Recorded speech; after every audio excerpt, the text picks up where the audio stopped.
यदि चैतन्ये मुकुरिव भावाचिद चिद समं मातिरो व्ययनिल संतान से रहिता जग साक्षी मार प्रकटने परोवान रिवयो महावीर स्वामी नयन पथगामी भवतु मे महावीर स्वामी नयन पथगामी भवतु मे। वर्तमान शासन नायक भगवान महावीर स्वामी की आचार्य भगवंत गुरुवर श्री विद्यासागर जी महामुनिराज की परम श्रद्धे मुनि श्री प्रमाण सागर जी महाराज की मुनि श्री शंभो सागर जी आदि संगस्त सभी मुनिराजों की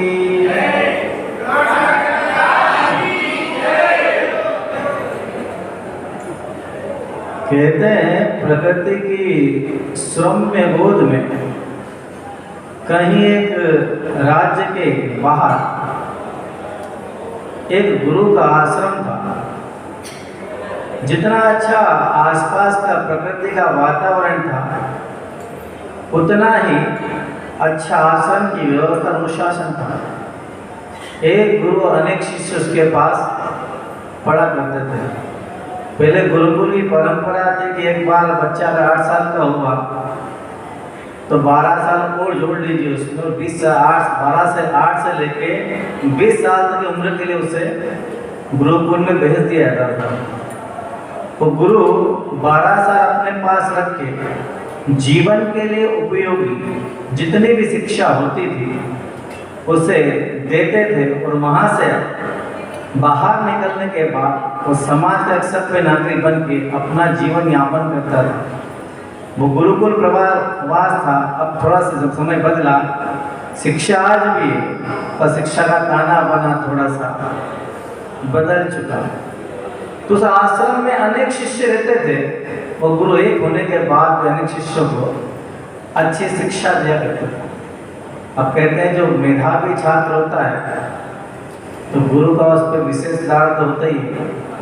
आप घर में भी होता होगा ना, मान लो कोई संतान आपकी बहुत आज्ञाकारी 4-5 संतान सुनते सभी हैं, पर एक विशेष सुनता है कि पिताजी ने कहा या माता जी ने कहा, एक बार में हाँ, मैं ये नहीं कहता माता पिता को भेदभाव करते संतान के लाड़ प्यार में, पर होता है नेचुरल चीज सबके साथ होता।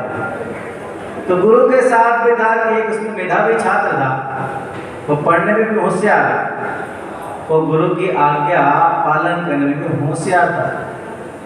अब जब गुरु का लाड़ किसी शिष्य को ज़्यादा मिले तो आपस में ईर्ष्या तो होती है ना, सामान्य बात है।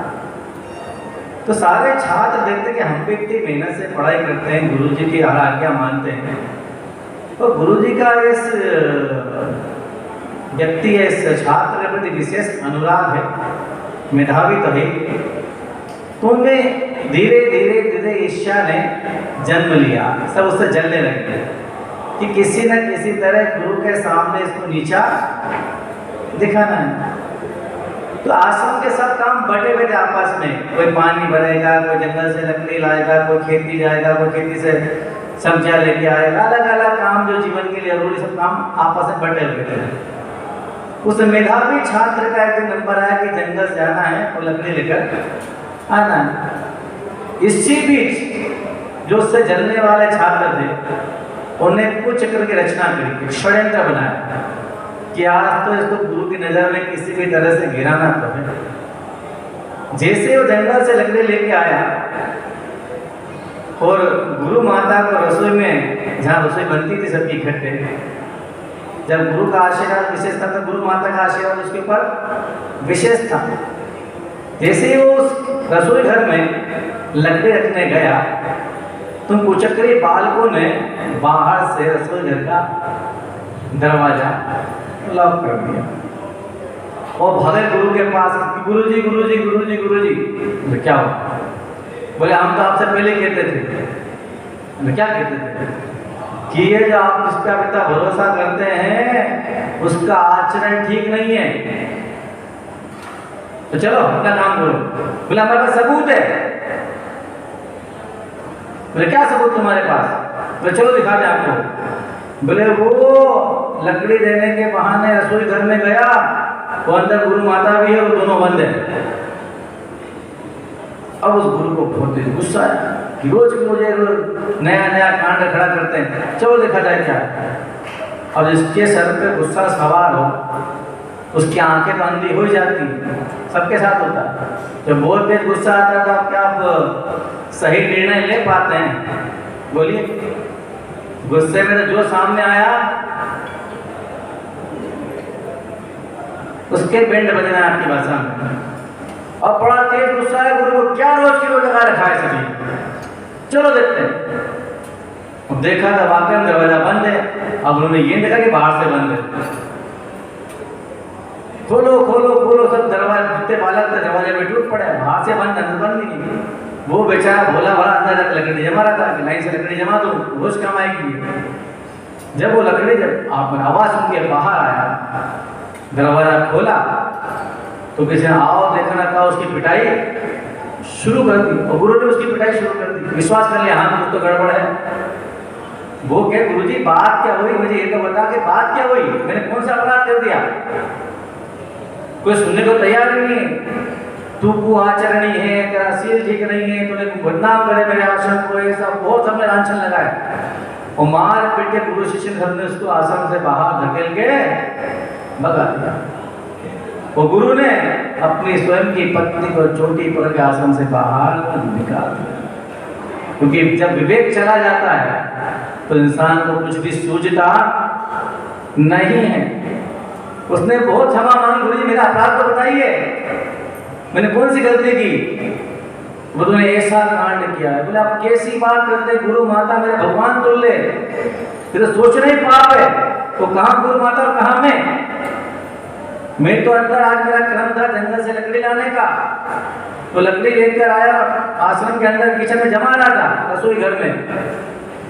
ये लांछन है, जो हमने कहा वही सच है, तुमने काम किया, जाए यहाँ से। बेचारे को आश्रम से बाहर भगा दिया गया। क्षमा मांगी तो किसी ने क्षमा नहीं किया। कहते जब कोई अच्छा काम करते हैं तो दुनिया में उसकी खबर बहुत देर से फैलती है। और बुरा काम करिए आप, उसको फैलाने की जरूरत ही नहीं है, अपने आप सर्कुलेट हो जाएगी पूरे वातावरण में, सब दूर घूम जाएंगे। और अब तो बढ़िया व्यवस्था व्हाट्सएप, जहां तक फैलाने की आपकी ताकत है इन वर्ल्ड घुमाते रहिए आप, कोई रोकने वाला नहीं। माँ आश्रम से धक्के देकर उसे बाहर निकाल दिया गया। क्या करता बेचारा, कहाँ जाएगा बोलिए? अपने घर जाएगा। पर गांव और घर में पहुंचने से फिर वो खबर बिजली की तरह से गांव में भी पहुंच गई और घर में भी पहुंच गई। इसने इतना महान पाप करा, गुरु माता के साथ ऐसा अपराध करा इसने। जैसे ही गांव में घुसा लोग उसे भूलने लगे, क्योंकि गांव के सब तो लोग ईमानदार हैं, पुण्यात्मा है, पापी एक कोई है, हम सबका नेचर है। क्या करते हैं हम? तो गलती करते ही नहीं कभी। तो सामने वो गलती कर दे तो सब के सब न्यायाधीश बन जाएंगे। इसका फैसला होना चाहिए। खुद गलती करो तो वकील बन जाएंगे, थोड़ा सुन तो लो भैया, सुन तो लो भैया। जैसे गांव में घुसा लोग उसे घूर के देखने लगे, ये पापी आ गया, कुलक्ष्मी आ गया, सब मान पाप करा। नजर बचाता हुआ घर पहुंचा और जैसे घर का दरवाजा खटखटाया, बहुत देर तक दरवाजा नहीं खुला, खोलो मैं आया हूं। अंदर माँ थी, पिता थे, बहन थी और भाई था। किसी ने आवाज नहीं सुनी, बहुत देर ठोकता रहा। फिर जैसे तैसे पिता ने दरवाजा खोला। बेचारा आसमान से पांव पैदल चल गया, धूल धूस रही था, भूखा प्यासा। जैसे पिता ने दरवाजा खोला और लकड़ी के डंडे से उसकी पिटाई शुरू कर दी कि तूने मेरे कुल को बदनाम कर दिया, ऐसा काम तो हमारे कुल में किसी ने किया ही नहीं, ना मेरे सुनने में कभी आया किसी ने ऐसा काम किया, तूने वो काम किया, निकल जा मेरे घर से बाहर।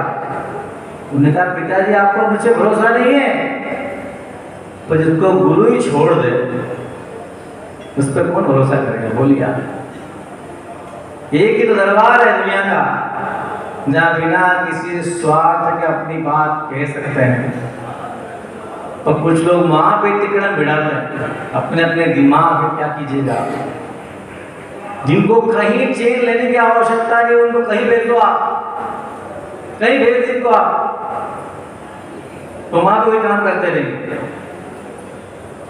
तो पिता ने कहा मैं तुझे घर में नहीं रखता, तू कुलक्षणी है, निकल मेरे घर से बाहर।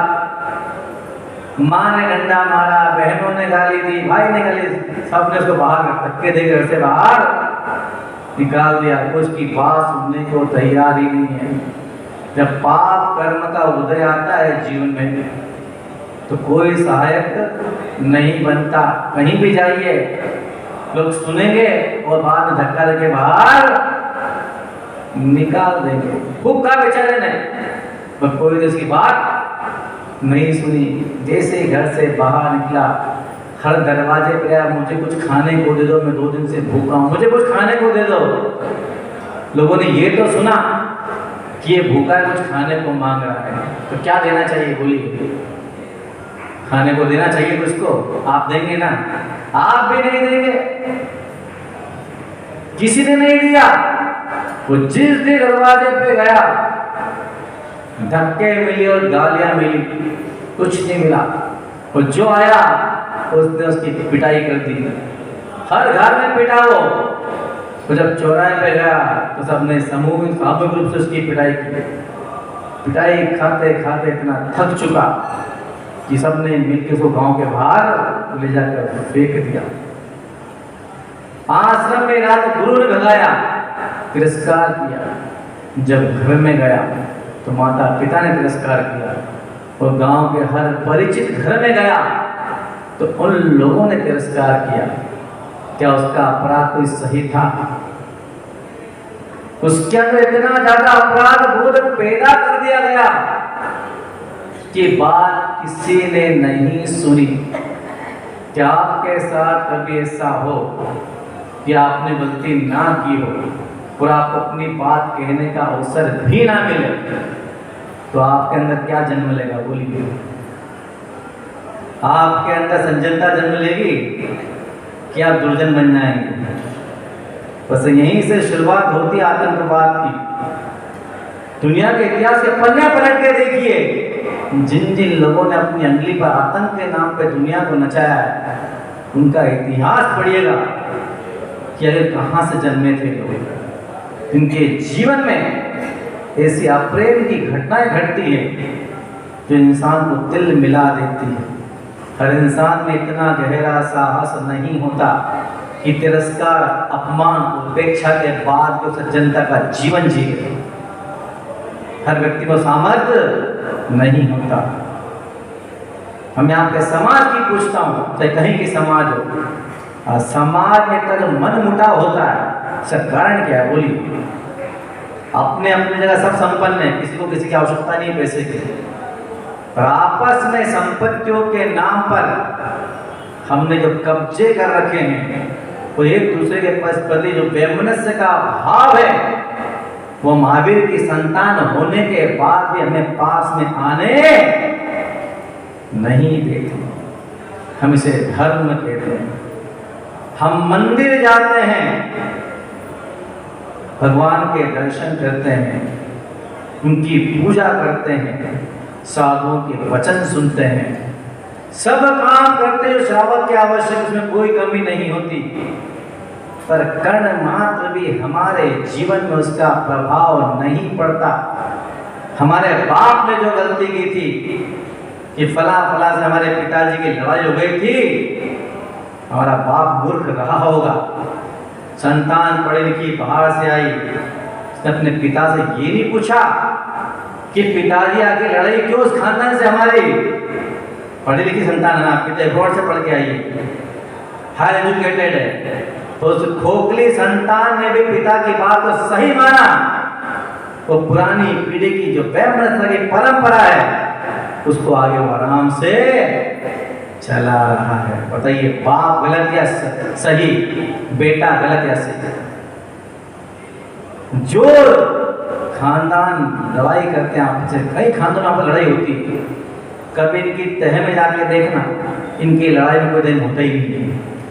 पर ये ऐसे लोग होते हैं जो भविष्य के लिए ऐसा नासूर का जन्म करके जाते हैं कि पीढ़ियां मर जाती उसको भरने में, पर वो भरता नहीं। किसी को पता ही नहीं कि लड़ाई क्यों है, किसी को पता ही नहीं है कि हम क्यों लड़े थे। पैसा बढ़ता है और कसाई भी बढ़ती चली जाती। क्या आप इंसान कहलाने के लायक हैं? आप भगवान महावीर का अनुयायी अपने आप को कहते हैं कि we are the members of the Jain society from वंशज हैं महावीर के। धिक्कार ऐसे लोगों पर जो धर्म करते हैं। आज हर समाज में लड़ाई के अलावा कुछ भी नहीं है। ये मंदिर बनाए गए थे कि यहाँ के श्रावक धर्म ध्यान कर सके, भगवान की भक्ति कर सके। तो भगवान को क्या पता था, तो बनाने वाले को, कि पंचम काल का जीव कितना निकृष्ट बुद्धि लेके जन्मेगा कि मंदिर के नाम पर समाज को खंड खंड कर देगा, लड़ेगा। इसके बाद लड़ने का इतना शौक है तो हम जैसे बन जाओ ना, क्या दिक्कत है? खूब लड़ना, हम भी रोज लड़ते हैं, कभी लड़ते हैं। हम तुम देखा है लड़ते हैं? देखो हम लोग दिन भर लड़ते हैं, एक मिनट शांति बैठते। कब किससे लड़ते हैं? अपने कर्मों से लड़ते हैं। इतने बहादुर हो तो आ जाओ साधु की सीट पर बैठ जाओ, फिर तुमको सिखाता है लड़ना होता क्या है। खूब लड़ना फिर। अरे वो लड़ाई करोगे तो कर्मों की निर्जरा हो जाएगी, पूरे किसी अगली पर्याय में संसार से मुक्त हो जाओगे। पर तुम वो बढ़िया हो जो ईंट गारा पत्थर के नाम पे लड़ोगे, कभी धर्म के लिए नहीं लड़ोगे। वो जिस दिन दरवाजे पे गया धक्के मार कर उसको लोगों ने बाहर निकाल दिया। इतनी चोट खाई कि उसके अंदर की सारी सज्जनता चली गई। जब थोड़ा होश आया, खड़ा हुआ, फिर उसे भूख नहीं सकता कि मुझे भूख तो लगी है। तब एक राहत उस रास्ते से गुजर रहा था, वो था अट्टा कट्टा पहलवान। उसने तो आगे को पकड़ा, उससे पैसा छीना, उसकी उसने पिटाई लगाई। वो क्या भाई तू ले ले मुझसे, सब ले ले, पर मुझे मार मत। वो जैसे जैसे उसको मारता वो हाल धोई मचाता और आगे कि भाई मत मार मत मार, तो सब ले ले मेरी संपत्ति।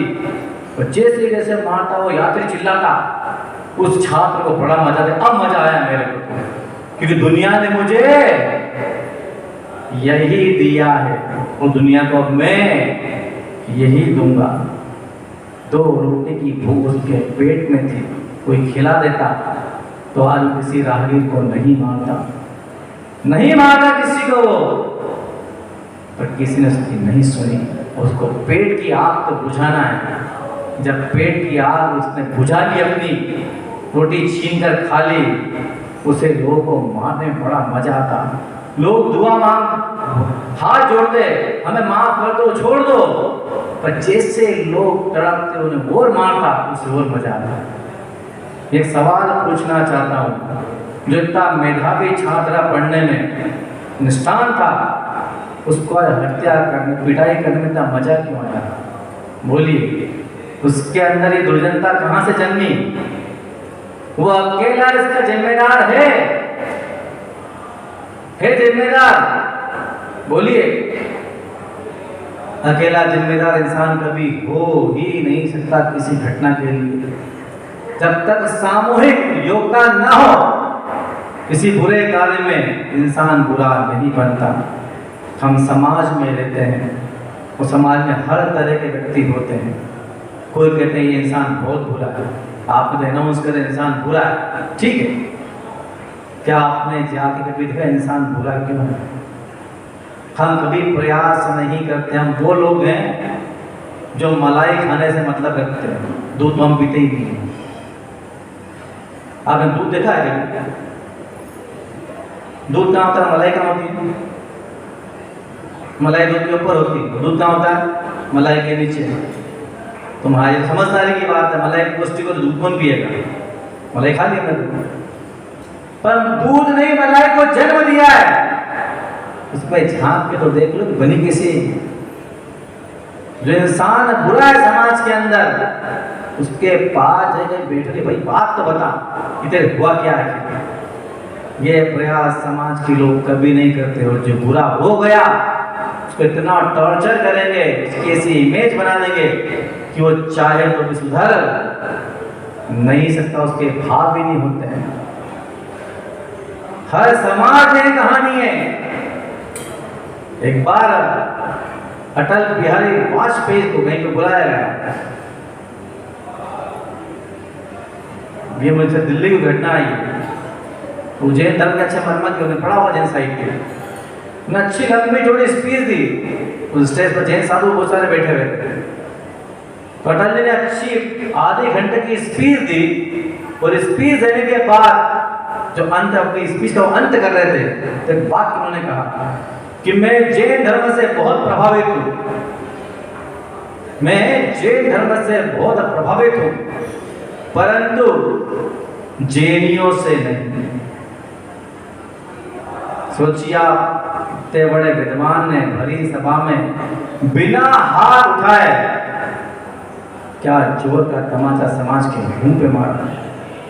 जब अजय ये बात कह सकता है कि सभाओं में, तो दुनिया के सामने जो अपने आप को अहिंसक का मुखौटा पहनकर घूमने वाले जैनी, हमारी बाहर की दुनिया में इमेज कितनी थे पता तो लगा लेना।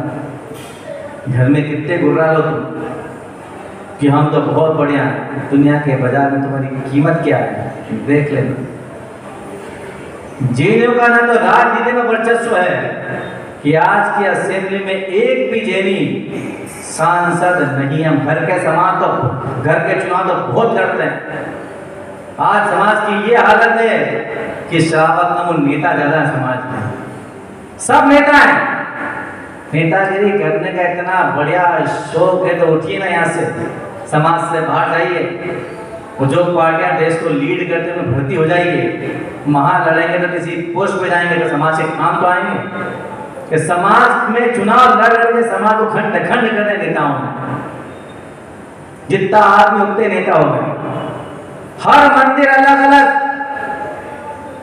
जब धर्म एक है, ईश्वर एक है, 24 तीर्थंकर सारे इक्वल हैं, तो तुम अलग अलग क्यों हो गए? बोलिए। वो खुराई की तो बात ही निराली है। हम तो आगे भगवान के मंदिर मिलेंगे, तो गजब का खुराई तुम्हारा। यहाँ एक भी मंदिर भगवान के नाम पे नहीं है। किनके नाम पे? इंसानों के नाम पे। उनके नाम में भगवान का नाम चलता है। ये तो हालत है समाज की।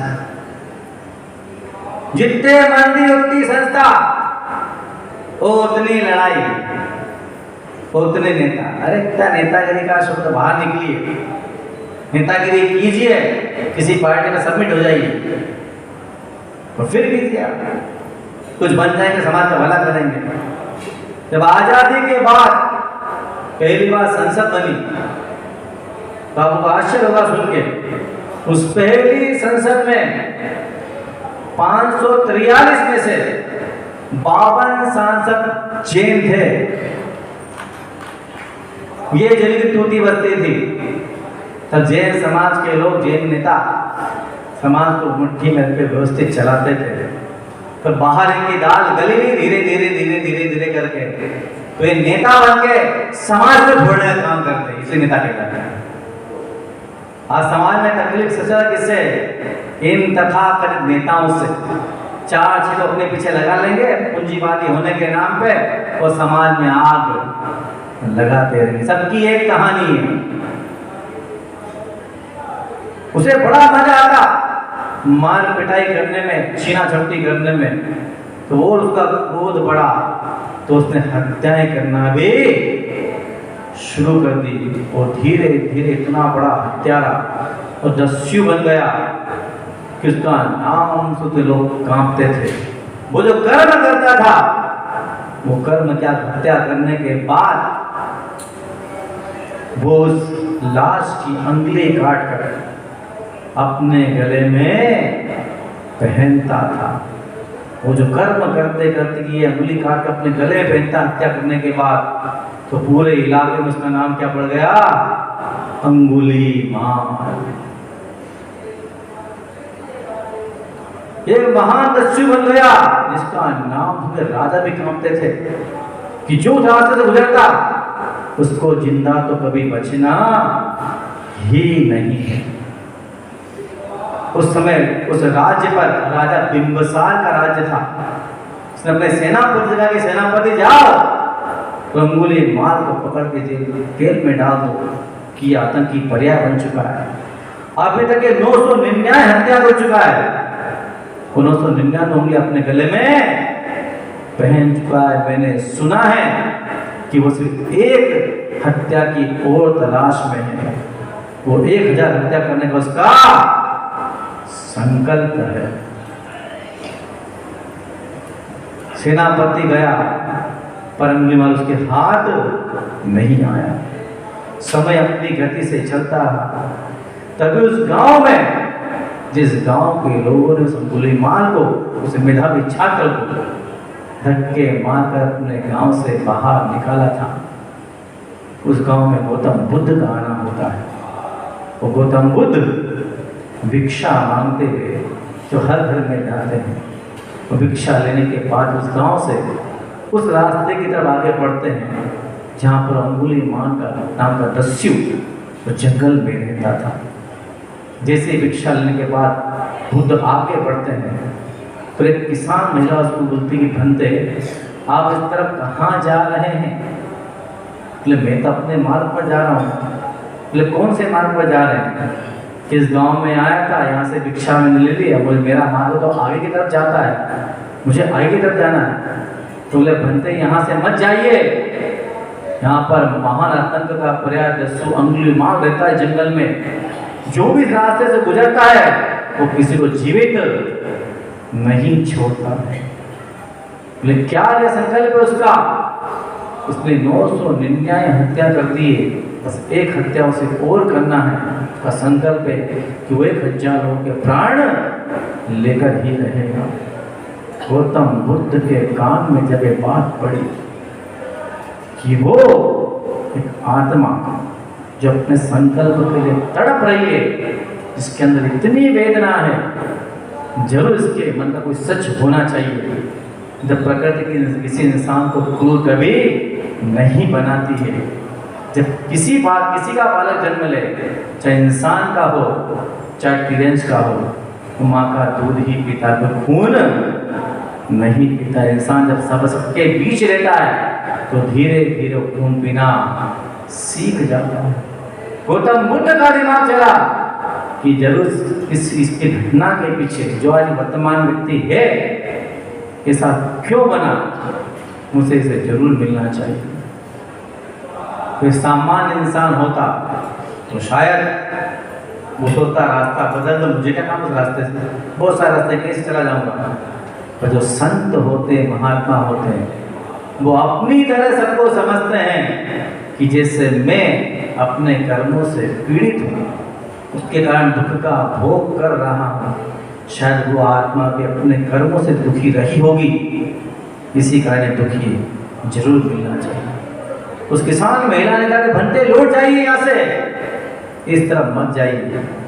वो अपने संकल्प की पूर्ति करने के लिए बड़ा तत्पर किसी को छोड़ता ही नहीं। बुद्ध ने कहा कि अब तो मैं माता इसी रास्ते से जाऊंगा, मैं संत हूँ, उस तड़पती आत्मा को शांति मिलना चाहिए, अब मैं इसी रास्ते से जाऊंगा।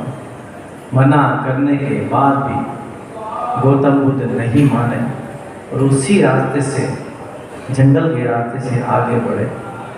वो अंगुलीमाल कई वर्षों से प्रतीक्षारत था कि कोई व्यक्ति आए और मैं उसकी हत्या करूं।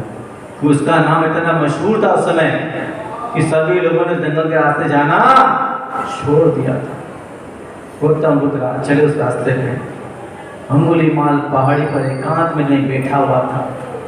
जैसे उसने किसी इंसान को आते देखा, उसके चेहरे पर चमक आ गई कि अब तो कोई आया। वर्षों बीत गए, इस रास्ते पर कोई आता ही नहीं है। वो अपनी तलवार लेकर वहीं पहाड़ के रास्ते से नीचे भागा। गौतम बुद्ध अपनी चाल में चले जा रहे थे। अंगुलीमाल को पीछे पीछे भाग रहा है पहाड़ से उतरकर। वो गौतम बुद्ध चले आ रहे हैं।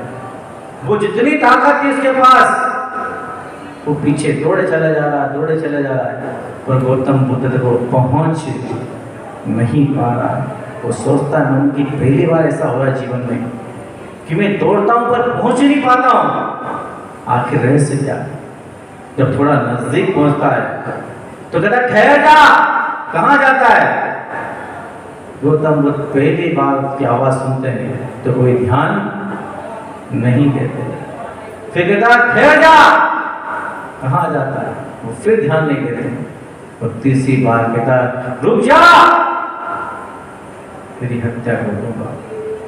जैसे वो शब्द होता है अंगुलीमाल, गौतम बुद्ध के कानों में वो शब्द पड़ते हैं, गौतम बुद्ध वहीं ठहर जाते हैं। और जैसे वो ठहरते हैं, अंगुलीमाल उनके पास आता है तो वो कहते हैं प्रिय बंधु अंगुलीमाल, मैं तो कब से ठहरा हूँ, मैं तो कब से ठहरा हुआ हूँ, तू कब ठहरेगा ये तो बता दे। जैसे अंगुलीमाल के कानों में से मधुर शब्द पड़ते हैं कि प्रिय बंधु अंगुलीमाल, क्योंकि वो आत्मा सिर्फ प्रेम की भूखी थी। इसकी भूखी थी, प्रेम की भूखी थी। आज घरों में जो लड़ाई होती है, बोलिए किसके नाम पे होती है? क्योंकि आपसी प्रेम खत्म हो चुके हैं। हर इंसान की इतनी ज़्यादा महत्वाकांक्षा और इच्छाएं हैं कि संपूर्ण संपत्ति होने के बाद इतना वैमनस्य बढ़ गया कि जो होना चाहिए मेरा होना चाहिए। कोई किसी से सीधी मुँह बात करना पसंद नहीं करता, अपने घमंड में एक दूसरे से बात करना पसंद नहीं करता। जब तक इंसान और इंसान के बीच में कम्युनिकेशन गैप रहेगी, संवाद की में अंतराय रहेगा या प्रेम नहीं रहेगा, तो ये चीज जन्म लेना बहुत छोटी मोटी बात है। घर में लड़ाई इसी की होती है कि आपस में प्रेम बचा ही नहीं, हर जगह लड़ाई के कारण ही। तो गौतम बुद्ध ने कहा कि मैं तो कब से ठहरा हूँ अंगुलीमाल, तू ठहर जा। जैसे शब्द, इतने मधुर शब्द अंगुलीमाल के कानों पड़े, क्योंकि पहले वो था मेधावी छात्र, बहुत होशियार था, समय ने उसको बदला था, पर बौद्धिक क्षमता तो उसकी आज भी वही थी। उसके हाथ से तलवार छूट गई कि क्या सुना मैंने, प्रिय बंधु अंगुलीमाल, कौन है व्यक्ति है? जैसे तलवार गिरी, उसकी आंखों से आंसू बह निकले। उससे कहा तुम कौन हो, तुम हो कौन? और तुम्हें डर नहीं लगता इस जंगल में घुसने से कि अंगुलीमाल देता है? लोगों ने तुमसे कहा तो होगा कि ये तुम्हें मार देगा, और हाँ मैं तुम्हें मारने के लिए आया हूँ। तो बुद्ध ने कहा कि मुझे तो मरना ही है अंगुलीमाल, मुझे मरना है, आज नहीं तो कल। मेरा ये जीवन अगर तेरे किसी काम आ जाए तो मैं तेरे सामने खड़ा हूँ, मैं तेरे सामने खड़ा हूँ, मेरी हत्या कर दे। पहली बार देखा कि हत्या कर, जिसकी हत्या होना है उसमें कोई डर नहीं है, कोई भय नहीं है। फिर अक्सर क्या होता था, जिनके वो प्राण लेता था वो हल्ला मचाते थे, छोड़ दो छोड़ दो। फिर कौन है शख्स, वो सोचता है कि इसको मौत से डर भी है, कि मरना चाहता है मेरे हाथों, वो मारने का प्रयास करता है, उसकी हिम्मत नहीं पड़ती। एकदम पूरे वातावरण में शांति छा जाती है, दोनों दूसरे के सामने, हत्यारा अंगुलीमाल और बुद्ध।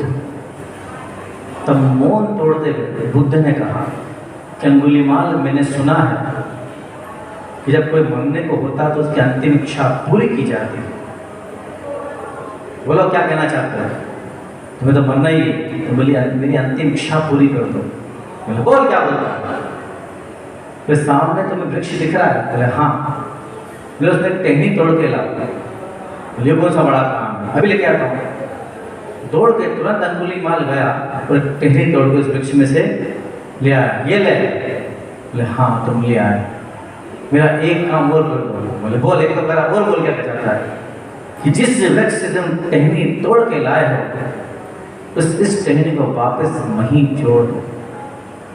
वो कहता तुम पागल हो, फिर दुनिया में ऐसा होता है कि जिस वृक्ष से टहनी टूट जाती है उसे कोई जोड़ सके? ऐसा नहीं हो सकता। तो कहा प्रिय मित्र अंगुलीमाल, जब तुम किसी को जीवन दे ही नहीं सकते तो तुम उसे मारने का अधिकार क्या है? बोलो।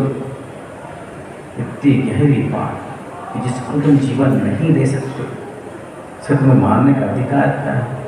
मैं तेरे सामने खड़ा हूं, तो मेरी हत्या कर दे, और निश्चित है मेरी हत्या, पर क्या तू मेरी हत्या करने के बाद तू मुझे जीवित कर देगा?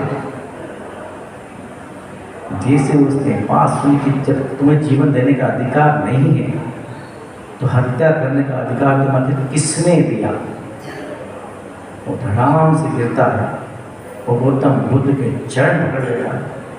किसी प्रेम का प्यासा था मैं वर्षों से, मैं हत्यारा जन्म से नहीं था, मैं जीवन में अच्छा काम करना चाहता था, फिर मेरे अपनों ने मुझे यहाँ तक पहुँचा दिया।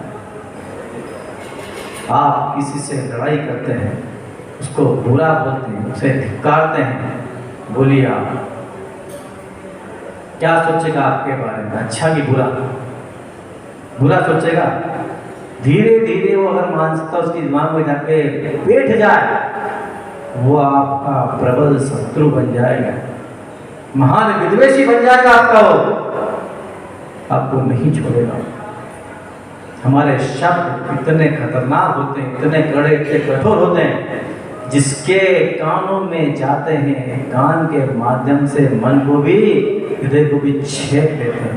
हम सोचते हैं बहुत स्पष्ट बोलते हैं, पर तुमने उसके मन को कितना मारा है कभी सोचिएगा।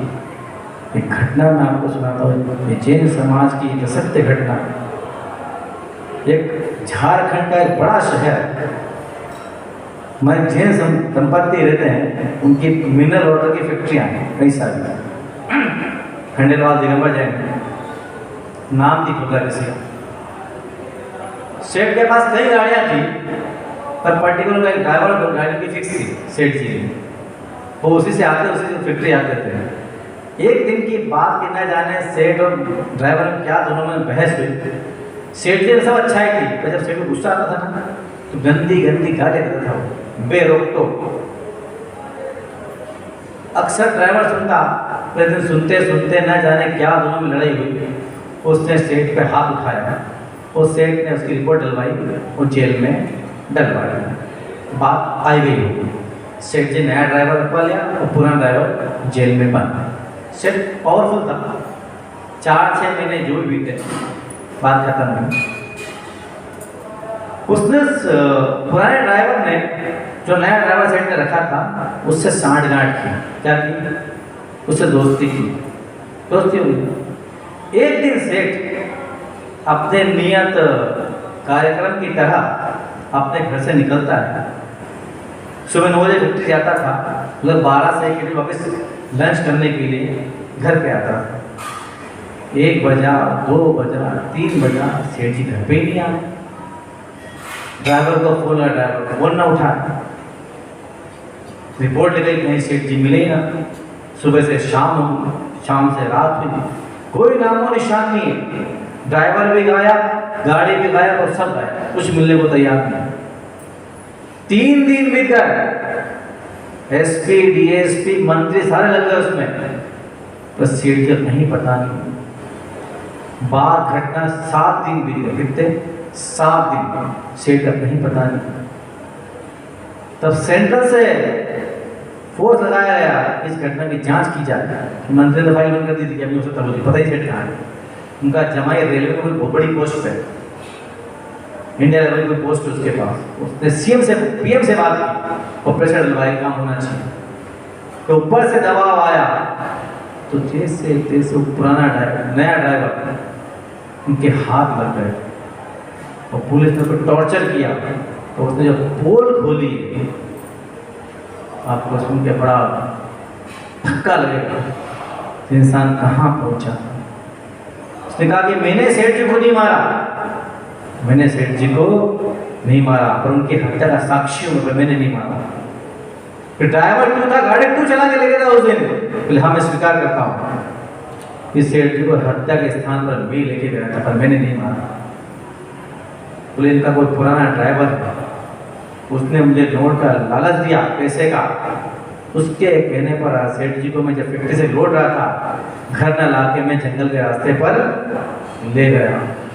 हम दो उस दो साथियों ने, चार ने मिलकर सेठ जी को पत्थरों डंडों से इतना मारा कि मार मार के प्राण निकाल दिए और 8 फीट के गड्ढे से गाड़ दिया। जब उस मेन कल्प्रिट को, अपराधी को पकड़ा गया, पुराने ड्राइवर को, तो उससे पूछा तुझे क्या तकलीफ थी सेठ से? बोले क्यों मारा सेठ को? तो रुपया पैसा से मांग लेता उससे। बोले मैं कोई पैसे का भूखा नहीं हूँ, मेहनत करके अपनी रोटी खाता हूँ। पर सेठ बहुत गंदा गंदा बोलता था, इसने मुझे इतनी गाली दी है, जो गालियां सुन सुन के मेरे अंदर इतना आक्रोश पैदा हो गया, मैंने सारी मानवता ही भूल गया। इसने मेरा बहुत अपमान किया है, मेरा तिरस्कार कैसे है।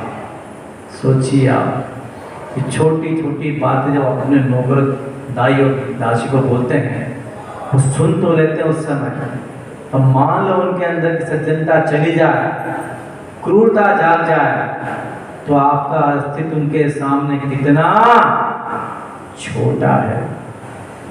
जब भी अगर बोलना ही हो तो प्रेम की भाषा बोलिए, वो नहीं है तो मत बोलिए, पर ऐसा मत बोलिए भाषा, अब प्रेम की भाषा जो आपके प्राणों को संकट में डालते हैं। ये हम सब की कमजोरी है, जब बोलने पे आते हैं ना तो देखते ही नहीं किसके सामने खड़े हैं, जो आया सो बोलते चले जाएंगे। क्या हुआ? इतनी बड़ी संपत्ति का मालिक कैसे निपट गया? थोड़े से शब्दों में उसके प्राण चले गए। अब ड्राइवर को जो फांसी होगी, सजा होगी, बात की बात, क्या सेठ जी लौट के आएंगे? सेठ जी तो गए। तो संभल के बोलिए। अंगुली मान ले गौतम बुद्ध के चरण पकड़ लिए कि मैं थक चुका हूं हत्याएं करने से, मैं शांति चाहता हूं। तो गौतम बुद्ध ने उसके सर पे हाथ फेरा कि अंगुली मान, मैं तेरे लिए आया हूं, मुझे लोगों ने रोका था, और मेरी अंतरात्मा ने कहा था कि भव्य जीव मेरी प्रतीक्षा कर रहा है, मैं तेरे लिए आया हूं। गौतम बुद्ध ने उसका हाथ पकड़ा और अपने साथ ले चले। उसके भाव में परिवर्तन आया और गौतम बुद्ध ने उसे दीक्षा देकर भिक्षु बना दिया। तो उसका नाम लगा भिक्षु अहिंसक। वो बरसों तक गौतम बुद्ध के सानिध्य में रहकर साधना करता रहा। तब बुद्ध ने एक दिन परीक्षा लेने के लिए उससे कहा कि अहिंसक, तुम मेरे साथ रहते रहते बहुत लंबा समय बीत गया, एक काम करो, पास के गांव में जाओ, वो वहाँ से भिक्षा लेकर आओ। वो बरसों में पहली बार निकला था उनके पास से कि जैसा आप मैंने बनते मैं जाता हूँ। तो अगले गांव में जाता है, वो जैसे ही किसी घर में भिक्षा के लिए कहता भिक्षाम देगी, तो दरवाजा खुलता है तो महिला उसे पहचान जाती है, तो वही 10 अंगुलीमाल जिसने मेरे पति को मारा था। पड़ोस की महिला देखती है तो वही 10 अंगुलीमाल जिसने मेरे बेटे को मारा था। कोई कहते थे मेरी बहन को मारा था, क्योंकि मेरे पुत्र को मारा था। धीरे धीरे करके पूरा गांव इकट्ठा हो जाता है, सब उसको घेर लेते हैं। क्या करते हैं? घेर लेते हैं। अब क्या उसकी आरती उतारेंगे? माफी तो हमारी परंपरा में ही नहीं है, माफ तो करते नहीं किसी को। अपनी गलती पे आई एम सॉरी, और दूसरी गलती हो तो अभी फैसला होना चाहिए, न्यायाधीश बन जाते हैं। सारा गांव इकट्ठा हो गया, जिसके हाथ में जो आया उसने भिक्षु की पिटाई कर दी, हत्यारा है, इसने हम सबको सताया। ये बात जैसे गौतम बुद्ध को मालूम पड़ती कि भिक्षु की वहाँ पिटाई हो गई, लोग उसे पहचान गए। गौतम बुद्ध दौड़कर उस गांव में पहुंचते हैं। गौतम बुद्ध को देखकर पूरी भीड़ हट जाती है और गौतम बुद्ध वहाँ पहुंचते हैं जहाँ भिक्षु अहिंसक धराशायी पड़ा था, खून से लथपथ था। गौतम बुद्ध ने उसके पास बैठ गए, उसकी गर्दन को अपनी गोदी में लिया और कहा, भिक्षु अहिंसक, तुम कैसा महसूस कर रहे हो? एक संत की भाषा साहित्य से ओजपूर्ण होती है, धर्म से भरी होती है। उन्हें ये नहीं कहा कि मुझे हॉस्पिटल मरण पट्टी करते हैं। पूछा बुद्ध ने कि बता अहिंसक तू कैसा महसूस कर रहा है? तो मैं तो अच्छा महसूस कर रहा हूँ। ये लोग मुझे पहचान गए, मैंने इनके परिजनों की हत्या की है, मैंने इनके परिजनों की हत्या की है। हे बुद्ध, आपकी कृपा से मेरे पापों का जो प्रायश्चित हो गया, बड़ी कृपा है आपकी। तब बुद्ध ने दूसरा सवाल किया, अगर तू कहे तो यहाँ के राजा से कहकर मैं इन सबको दंडित करवा सकता हूँ, सबको दंड दिलवा सकता हूँ। तब भिक्षु अहिंसक ने कहा, कैसी बात करते हैं बुद्ध, मुझे तो मौका मिला है क्षमा धर्म को अपनाने का, कि मैं इनका अपराधी हूँ, मैं स्वीकार करता हूँ। मैंने इनकी पिटाई खाकर अपने पापों का प्रायश्चित कर लिया, मैं फिर से पापों का बंध नहीं करना चाहता। मैंने इन्हें पूरी तरह से क्षमा कर दिया, इनका मेरे प्रति कोई अपराध नहीं है, ये निरपराध लोग हैं, इन्होंने अपना काम किया और मैं अपना काम करता हूँ, सबसे क्षमा मांगता, तस्मिक्षामि दुक्कड़म। और ये बात बोलते उस भिक्षु अहिंसक के प्राण निकल गए और समय हमेशा की दुनिया से विदा हो गया। कहते कष्ट में रहने के बाद भी आपके मन में कभी क्षमा जन्म ले सकती है?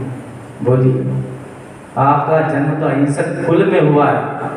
हम तो बचपन से अहिंसा का पाठ सुनते और समझने का प्रयास करते आए हैं। कितना समझ पाए वो आपकी बुद्धि जाने, तो सुनते तो आए हैं।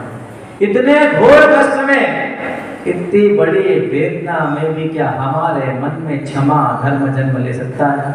बोलिए आप, इतनी पीड़ा के बाद भी जिसके अंदर उदात्त गुण प्रतिष्ठित रह जाए, सच्चा जैनी तो वही कहलाता है। तीर्थंकरों के ऊपर कौन से उपसर्ग नहीं हुए?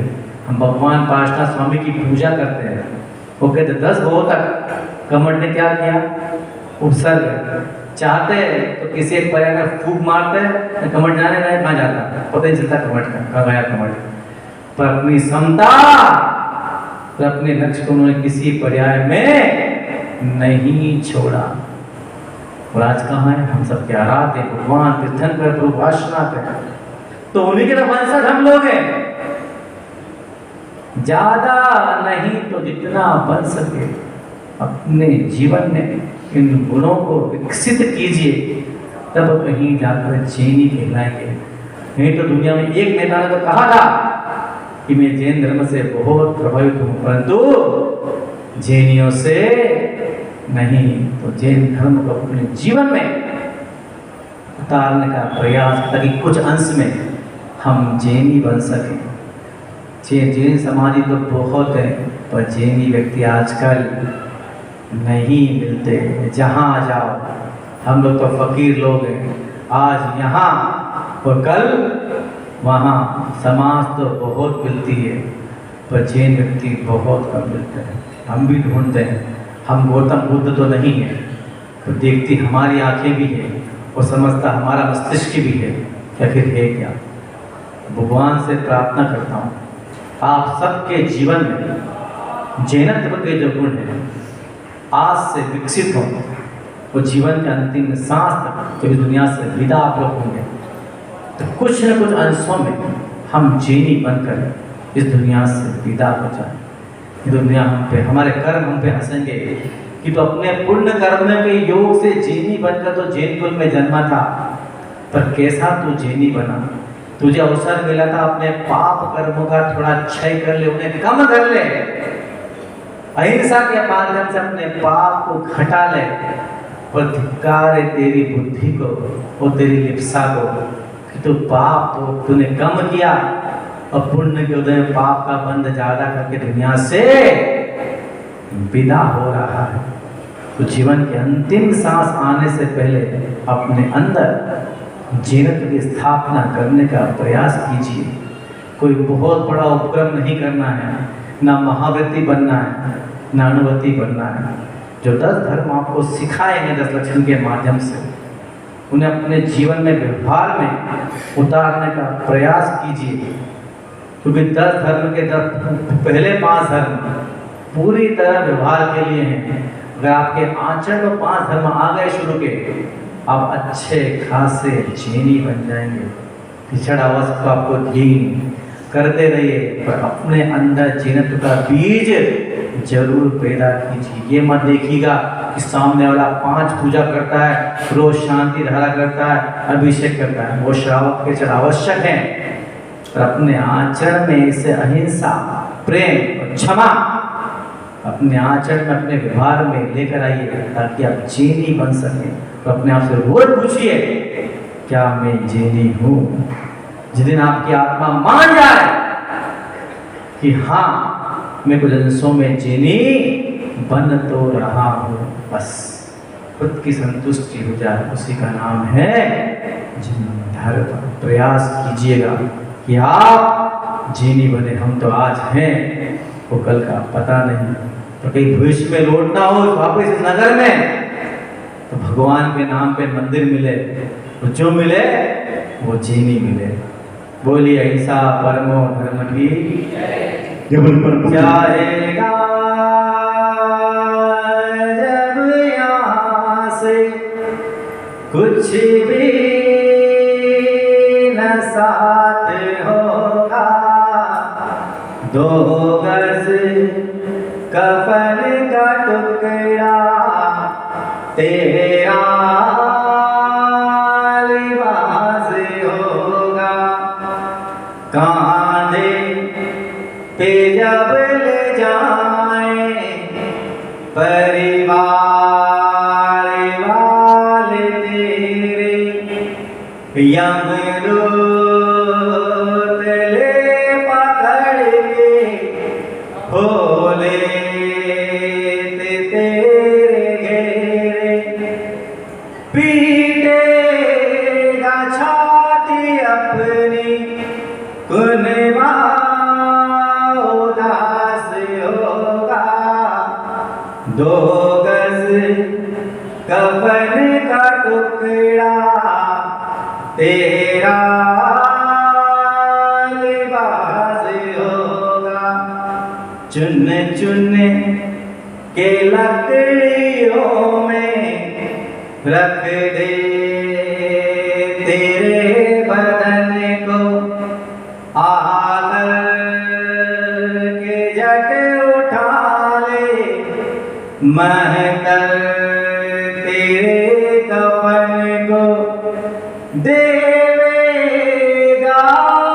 तुझ में बेटा जो खास होगा, 2 गज कफन का टुकड़ा तेरा लिबास होगा, मिट्टी में मिले मिट्टी बाकी खाक होगी, सोने से तेरी काया जल कर के राख होगी, संसार त्याग अपना मरघट में वास होगा, 2 गज कफन का टुकड़ा तेरा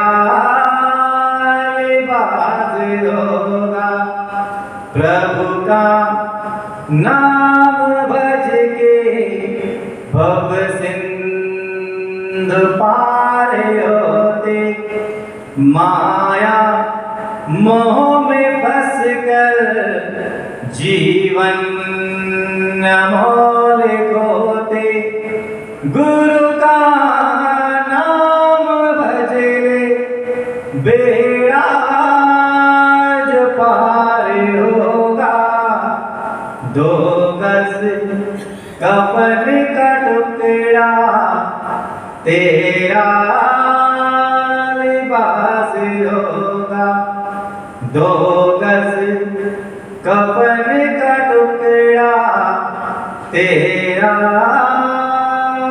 लिबास होगा।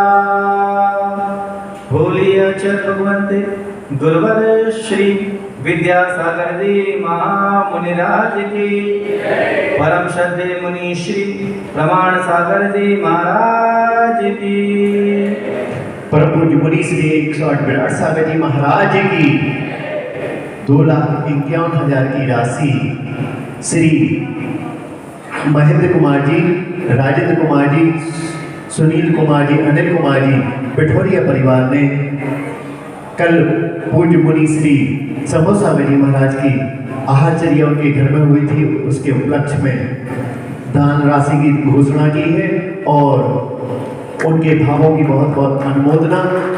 मैं आमंत्रित करता हूं श्री सुरेश जी, श्री सुधांशु जी गड़ोला परिवार को। उन्होंने 50,000 की राशि आनंद धाम में जो सहस्त्र जिनालय में प्रतिमा के लिए प्रदत्त की है, आए और श्रीफल समर्पित करें। और श्री सुनील जी पिठौरिया परिवार, उनको भी सादर आमंत्रित करते हैं, वो भी आए और मुनि श्री जी के चरणों में श्रीफल समर्पित कर मंगल आशीर्वाद प्राप्त करें।